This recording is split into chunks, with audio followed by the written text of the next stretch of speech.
Ho, ho, ho!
Ho, ho, ho!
It's bedtime story time with Santa!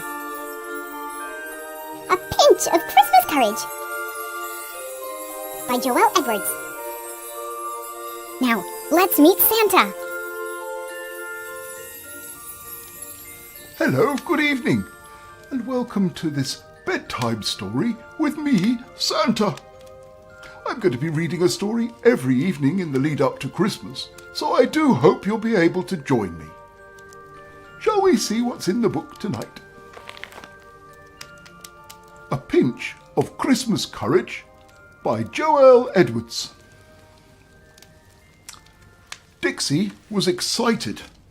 It was Christmas Eve, the night when magic filled the air like soft glitter, and this year there was even snow. Dixie and her best friend Trixie took to the skies most nights, lighting the way for each other. As tooth fairies go, they were two of the finest, fast, nimble, and very, very quiet. Tonight, however, so much snow had fallen in the enchanted forest that poor Trixie was snowed in. The front door of her tiny wooden treehouse could only just be seen, peeking out of the hollow of the tall beech tree. She felt terrible, knowing that Dixie would have to collect all the teeth by herself, especially on Christmas Eve. Dixie was nervous. She didn't want to fly alone, but she closed her eyes and thought of the children, took a deep breath, and leapt up into the air in a cloud of shimmering dust. She noticed immediately that her light was not as bright as usual, and she thought of her friend. Her first stop was number 1 Lizard Lane, where 2 brothers, Sebastian and Thomas, were fast asleep in cosy bunk beds. Dixie was having trouble seeing with her dim light. How she wished Trixie was with her. Suddenly she noticed another glowing light coming into the room. She turned slowly and she saw the one and only Father Christmas himself. He was carrying a small lamp so he could find the boys' stockings. He winked at Dixie and tiptoed over to the end of their beds. "Gosh," whispered Dixie, "it's wonderful to meet you." "Well, likewise," whispered Santa, as he carefully placed the satsuma in the toe of Thomas's stocking. "I don't suppose you could shine your lamp up near Sebastian's pillow?" she asked shyly. "My light isn't very bright tonight." "Well, of course, dear," beamed Father Christmas. He leaned forward and gave Dixie enough light to find Sebastian's tooth and leave his letter. "Why don't you ride in my sleigh for the rest of the night?" Father Christmas suggested. "We can visit the children together, and you can borrow my lamp when you need to." Dixie could hardly believe it and squealed with joy. "That's ever so kind," she said. "Yes, please." Dixie had the most magical night, flying alongside the stars. When the sun started to rise, Father Christmas turned to her. "There's just one more stop," he grinned. In a flash, they were outside Trixie's front door. Trixie was looking at them through the window, pinching herself in disbelief. Rudolph started to shake his head a little until his nose lit up and melted the snow. The door flung open and the 2 tiny tooth fairies hugged each other. "Merry Christmas!" chuckled Father Christmas before disappearing into the clouds high above them. "You did it, all by yourself," smiled Trixie. "With a little courage and a little help you can do anything," smiled Dixie.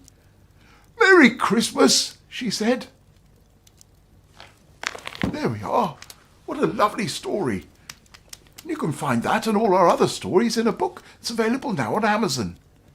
And we'd love you to share this video with as many people as possible to get these magical tales to all the children. If you'd like to make a booking to talk to me in person, then get your adult to go to www.bedtime.com santacalls.online. I do hope that you'll come back tomorrow and listen to another story. But now, it's time for sleep. Off you go. Sleep time. And I'll see you tomorrow. Nighty-night. Bye-bye. That was so much fun. And if you want to meet Santa for a chat, ask your grown-up to visit santacalls.online. No, you've got to go to sleep now. Bye.